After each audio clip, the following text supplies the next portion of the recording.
Hello friends, welcome to my channel stocks and investment Tamil. இந்த வீடியோவில் யூனிமெக் IPO ரிவ்யூவை பார்த்துருவோம்.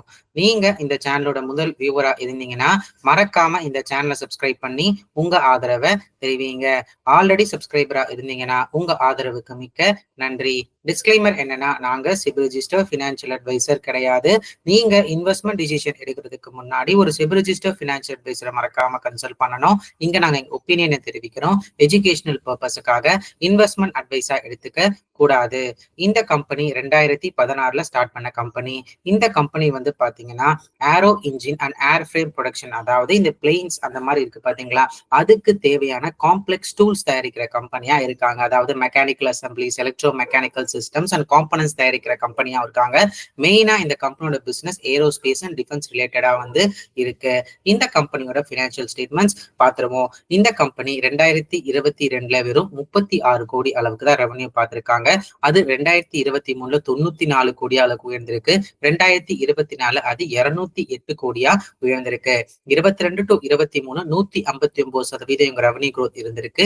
23 to 24 121% அளவுக்கு ரெவன்யூ growth இருந்திருக்கு. இந்த கம்பெனி இந்த 6 months financial year 2024 revenue from ஆபரேஷன்ஸா 120 கோடி பார்த்திருக்காங்க. இந்த கம்பெனியோட கிராஸ் ப்ராஃபிட் மார்ஜின்ஸ் 72, 71, 65, 70% இருந்திருக்கு. எபிட்டா மார்ஜின்ஸ் பெர்சன்டேஜ் வந்து 21, 36, 37, 40% ஸ்லோ அண்ட் ஸ்டெடியா உயர்ந்திருக்கு. இந்த கம்பெனியோட ப்ராஃபிட் மார்ஜின்ஸ் எடுத்து பார்க்கும் பொழுது 9%, 24%, 27%, 32% உயர்ந்திருக்கு. ப்ராஃபிட் வந்து 2022 3 கோடி, 2023 22 கோடி, 2024 58 கோடி, இந்த 2025 6 months financial year 2025 வந்து பாத்தீங்கன்னா 38 கோடி அளவுக்கு ப்ராஃபிட் பார்த்திருக்காங்க. இந்த கம்பெனியோட ரிட்டர்ன் ஆன் ஈக்விட்டி பெர்சன்டேஜ் வந்து 12, 46, 53% இருக்கு. Return on capital employed percentage 10, 42, 54% அளவுக்கு உயர்ந்திருக்கு. Number of customers 2024 September data படி 16 கஸ்டமர்ஸ் 5 கண்ட்ரீஸ்க்கு இவங்க ப்ராடக்ட்ஸ் சப்ளை பண்ணிக்கிட்டு இருக்காங்க. இந்த கம்பெனியோட லிஸ்டட் பியர்ஸ் யாரெல்லாம் பாத்தீங்கன்னா MTAR technologies, Azad engineering, Paras defence and ஸ்பேஸா இருக்காங்க. இபிஎஸ் வைஸ் கம்பேர் பண்ணும்பொழுது இவங்க பிஎஸ்ல செகண்ட் பெஸ்ட் பொசிஷனா இருக்காங்க. ரிட்டர்ன் ஆன் நெட் வொர்த் பெர்சன்டேஜ்ல இவங்க பியர்ஸை பீட் பண்ணியிருக்காங்க. Net asset value per share இவங்க பியர்ஸை விட குறைவு. ரெவன்யூ ஜெனரேஷன் கம்பேர் பண்ண சொல்ல இவங்க பியர்ஸை விட குறைவான கம்பெனியா இருக்காங்க. இவங்களுக்கு முன்னாடி பாராஸ் டிஃபென்ஸ் அண்ட் ஸ்பேஸ் 253 கோடி வந்து ரெவன்யூ பார்த்திருக்காங்க. இந்த கம்பெனியோட IPO dates 23 to 26 December 2024. Issue price 745 ரூபாயிலிருந்து 785 ரூபாய் ஒரு ஷேர் இருக்கு. ஃப்ரெஷ் இஷ்யூ 250 கோடி, ஆஃப் ஆஃப் சேலும் 250 கோடி நிர்ணயிச்சிருக்காங்க. ஐபிஓ சைஸ் 500 கோடி, லாட் சைஸ் 19 ஷேர் 14,915 ரூபாய் இருக்கு. ஃபேஸ் வேல்யூ 5 ரூபாய் ஒரு share. Retail allocation 35%. Listing on NSE and BSE. இந்த கம்பெனியோட allotment 27 December 2024. Initiation of refunds 30 December 2024. Transfer of shares to demat account 30 December 2024. IPO listing date 31 December 2024 இருக்கு. இந்த கம்பெனியோட பாசிட்டிவ்ஸ் பார்த்துருவோம். இந்த கம்பெனி எக்ஸ்போர்ட் ஓரியன்டட் கம்பெனியா இருக்காங்க. மேக்ஸிமம் ரெவன்யூ, அதாவது ஒரு 95% மேல ரெவன்யூ அவுட் சைட் இந்தியால தான் இருக்கு. பர்டிகுலரா இவங்க கஸ்டமர்ஸ் எங்கெல்லாம் இருக்காங்கன்னா யுஎஸ்ஏ, ஜெர்மனி, யுனைடெட் கிங்டம்ல இருக்காங்க. அது மட்டும் இல்லாம இந்த கம்பெனியோட ரெவன்யூ growth வந்து 139.7% சிஏஜிஆர்ல கடந்த 3 வருஷத்துல உயர்ந்திருக்கு. அந்த ரெவன்யூ growthல நீங்க ஆல்ரெடி பார்த்திருப்பீங்க. இவங்களோட ப்ராடக்ட்ஸ் 26 கஸ்டமர்ஸ்க்கு 7 கண்ட்ரீஸ்க்கு வந்து இந்த கம்பெனி சப்ளை பண்ணிக்கிட்டு இருக்காங்க.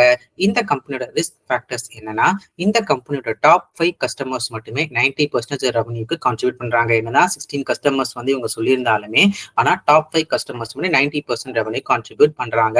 முக்கியமா வந்து பாத்தீங்கன்னா இந்த growth and aerospace sectors and tooling market வந்து ஃபினான்ஷியல் 2024 கம்பேர் பண்ண சொல்ல ஃபினான்ஷியல் 2023 அதிகமா இருந்துச்சு. ஸோ ஸ்லைட்டா டிப்போ ஆயிருக்கு. அதை இவங்க ஆர்ஹெச்பில மென்ஷன் பண்ணிருக்காங்க. அதனால நீங்க ரெவன்யூ growth எடுத்து பார்க்கும்போது 2023 2022 இருந்தது பள்ளி 2023 2024 வந்து கொஞ்சம் ஸ்லைட்டா வந்து குறைஞ்சிருக்கும். பிளஸ் இந்த கம்பெனிக்கு வந்து காம்படிஷன் வந்து அதிகமா இன்டர்நேஷனல் பிசினஸ்ல நிறைய இருக்கு. Pricing pressure, raw material prices, plus capital intensive business ஆகவும் வந்து இருக்காங்க. பிளஸ் ஒரு கிளைண்ட்டை ஆன்போர்ட் பண்ணாங்கன்னா அதுக்கு 3 years ஆகுதுங்க. இந்த 3 yearsல வந்து அவங்களோட ஃபெசிலிட்டிஸ் எல்லாமே வந்து எக்ஸ்பிளைன் பண்ணிட்டு அந்த கஸ்டமர்ஸ்க்கு பிடிச்சிருந்தா மட்டும்தான் வந்து எங்களோட டீல் சைட் பண்ற மாதிரி வந்து இவங்க ஆர்ஹெச்பிலையும் மென்ஷன் பண்ணியிருந்தாங்க. கம்பெனியோட வேல்யூவேஷன்ஸ் பார்த்துருவோம். ஸோ இந்த கம்பெனி லிஸ்டட் பிஎஸ்ஆ யாரெல்லாம் மென்ஷன் பண்ணியிருந்தாங்கன்னா MTAR technologies, Azad engineering limited, Paras defence and space technology limited, Unimech aerospace engineering வந்து 51 டைம்ஸ் earnings கேட்கறாங்க. இவங்க பியர்ஸ் எல்லாம் 95 to 141 டைம்ஸ் earnings கேட்கறாங்க. இது இவங்க பியர்ஸை கம்பேர் பண்ண சொல்லும் பொழுதும் இண்டஸ்ட்ரி ஆவரேஜ் கம்பேர் பண்ண சொல்லும் பொழுதும் குறைவா தான் இருக்கு. இப்போ இந்த கம்பெனியோட கன்க்ளூஷன் பார்த்துருவோம். ஸோ இந்த கம்பெனிக்கு ஆப்பர்ச்சுனிட்டிஸ் எப்படி இருக்கு அப்படின்னு சொல்லி கேட்டீங்கன்னா, இந்த Asia Pacific plus China region மட்டுமே இந்த ஏரோஸ்பேஸ் ஃபிளீட்டை வந்து எக்ஸ்பேண்ட் பண்ற பிளான்ல இருக்காங்க. 2042க்குள்ள 11,925 ஏர்கிராப்டை வந்து எடுக்க போறாங்க. ஸோ அது இந்த கம்பெனிக்கு பாசிட்டிவா இருக்கு. பிளஸ் 11 நியூக்ளியர் ஸ்டேஷன்ஸ் வந்து நம்மளோட நாட்டில் கமிஷன் பண்ண போறாங்க with cumulative capacity of 8700 megawatt. அது இந்த கம்பெனிக்கு பாசிட்டிவ். செமிகண்டக்டர் மேனுஃபேக்சரிங் பிசினஸ்ல இந்த company tools and machines supply பண்ணிட்டு இருக்காங்க. அது இந்த கம்பெனிக்கு பாசிட்டிவ். ரீசெண்ட் இயர்ஸ்ல 2023 கம்பேர் பண்ண சொல்ல 24லயும் சரி 23லயும் சரி நல்ல ரெவன்யூ க்ரோத் காட்டிருக்காங்க. பிளஸ் உங்க கிராஸ் மார்ஜின்ஸும் நல்லபடியா இருந்திருக்கு. எபிட்டா மார்ஜின்ஸும் வந்து ஒரு 40% அளவுக்கு வச்சிருக்காங்க.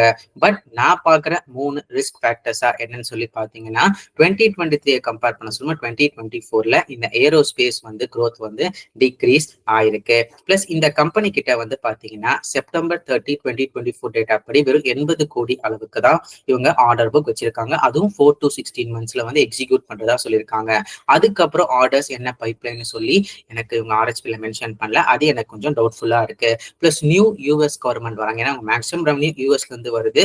ஸோ இது related changes, tariff related changes இந்த யூஎஸ் பாலிசிஸ்ல வந்துச்சுன்னா இந்த கம்பெனி பாதிக்கப்பட வாய்ப்புகள் இருக்கு. ஸோ ஓவராலா இந்த கம்பெனியோட கிரே மார்க்கெட் பிரீமியம் நல்லபடியா இருக்குங்க. ஏன்னா ஏரோஸ்பேஸ் அண்ட் டிஃபென்ஸ் வந்து இவங்க பேர்ல இருக்கிறதுனாலையும் உங்க பியர்ஸ் வந்து இவங்களை விட பல மடங்கு வேல்யூவேஷன்ஸ்ல இருக்கிறதுனாலையும் 51.59% லிஸ்டிங் கெயின்ஸ் வந்து காட்டுது. 405 ரூபாய் ஒரு ஷேருக்கு வந்து லிஸ்டிங் கெயின்ஸ் கிடைக்கிறதுக்கு வாய்ப்பு இருக்குன்னு எதிர்பார்க்கப்படுது. இதுவே கண்டினியூஸ் ஆகுதுன்னு நான் எதிர்பார்க்கிற காரணம் என்ன, மார்க்கெட் 2 நாளா விழுந்தாலுமே உங்க ஜிஎம்பி வந்து ஸ்ட்ராங்கா தென்படுதுங்க. ஸோ இந்த கம்பெனி ஓவராலா க்ரோத் செக்டார் ஃபோக்கஸ் கம்பெனி தான். ஏரோஸ்பேஸ் அண்ட் டிஃபென்ஸுக்கு வந்து எல்லா கவர்மெண்ட்டும் வந்து நிறைய இனிஷியேட்டிவ்ஸ் வந்து கொண்டு வந்துட்டு தான் இருக்காங்க. நிறைய கம்பெனிஸ்லாம் வந்து நியூ ஃபிளைட்ஸ் வந்து வாங்கிட்டு தான் இருக்காங்க. செமிகண்டக்டர் பிசினஸும் ஃபியூச்சர் பிசினஸ்லாம் அது இந்த கம்பெனிக்கு பாசிட்டிவ்ஸ் தான். ஆனா வேல்யூவேஷன்ஸ் 51 டைம்ஸ் earningsங்கிறது ஸ்லைட்டா ஹையரா பாக்குறேன் ஃபர்ஸ்ட். ஏன்னா 40% அளவுக்கு தான் இவங்களோட எபிட்டா மார்ஜின்ஸ் வந்து இருக்கு. ஆனா கேட்கிற வேல்யூவேஷன் 51 டைம்ஸ் earningsல இருக்கு. பிளஸ் 2023, 2024 வந்து பாத்தீங்கன்னா இந்த ஏரோஸ்பேஸ் க்ரோத் குறைஞ்சிருக்கு. கண்டினியூ ஆகும்போது இந்த க்ரோத் குறையுமான்னு சொல்லி ஒரு கேள்விக்குறி இருக்கு. அப்ப இவங்க மார்ஜின்ஸ் எப்படி பாதிக்கப்படும் வாய்ப்புகளும் இருக்கு. பிளஸ் இந்த கம்பெனி கிட்ட வெறும் 80 கோடி அளவுக்கு தான் ஆர்டர் இருக்கு. அதுக்கப்புறம் என்ன பண்ண போறாங்கன்னு சொல்லி ஒரு கேள்வியும் இருக்கு. ஸோ இந்த 3 விஷயங்களால இந்த கம்பெனி வந்து கொஞ்சம் ரிஸ்க் கேட்டகரியில இருக்கு. பட் பம்பர் லிஸ்டிங் வந்து இந்த கம்பெனிக்கு வந்து எதிர்பார்க்கப்படுது. இதெல்லாமே வந்து பாத்தீங்கன்னா என்னோட பர்சனல் வியூ. நீங்க இந்த மாதிரி ஐபிஓலயோ ஸ்டாக்லயோ இன்வெஸ்ட் பண்றதுக்கு முன்னாடி ஒரு தடவை உங்க ஃபினான்ஷியல் அட்வைசர் இல்ல செபி ஃபினான்ஷியல் அட்வைசர் மறக்காம கன்சல்ட் பண்ணுங்க. நான் செபி ஃபினான்ஷியல் அட்வைசர் கிடையாது. இந்த வீடியோ உங்களுக்கு பிடிச்சிருந்தா லைக் பண்ணுங்க. ரெகுலர் வீடியோ அப்டேட் பெல் ஐகானை கிளிக் பண்ணுங்க. மறக்காம stocks and investment Tamil channel subscribe பண்ணுங்க. தேங்க்ஸ் ஃபார் வாட்சிங் stocks and investment Tamil channel.